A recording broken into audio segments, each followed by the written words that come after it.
How do these institutions or establishments decide what the current generation or the future generation is supposed to learn?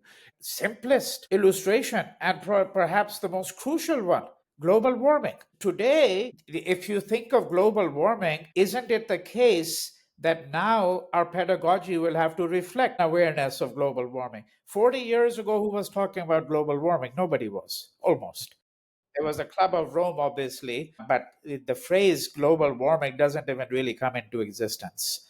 Okay. Climate change, I think this is the simplest illustration that now we understand that our textbooks, our education, our knowledge, our learning will have to reflect an awareness of something called global warming and climate change, right? Hmm. Because we now understand that one of the fundamental problems is not simply the warming of the earth, okay, and the fact that there are catastrophic or extreme weather events that are uh, massively changing societies, producing what are called climate refugees. We are aware now of the fact that we have to think of a planetary existence where the humans beings are just one species. The learning, the pedagogy that we are going to have, and we are beginning to have in some countries, is reflecting that.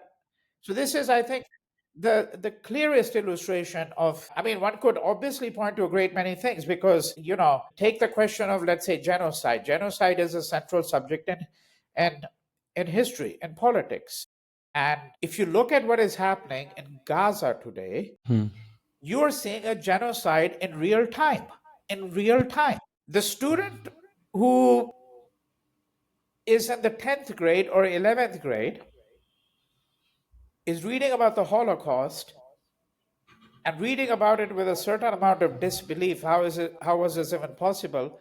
Well, they can actually understand it much better by simply looking at what is happening in Gaza right now, Hmm. where the entire world in some ways is complicit. Of course, most evidently, of course, the United States with Israel and Western Europe, right? But the point is that what was it that was said after the Holocaust? What was it that was said after the Rwandan genocide, after the Hmm. Cambodian genocide? Never again. And of Hmm. course, happening again, and it will certainly happen again. I'm very sorry to say that because I don't think we are in a humanity is in that enlightened state where it's not going to happen again. In fact, it Hmm. might happen very soon, given the state of affairs in the world, right? So I think that more than answers your question.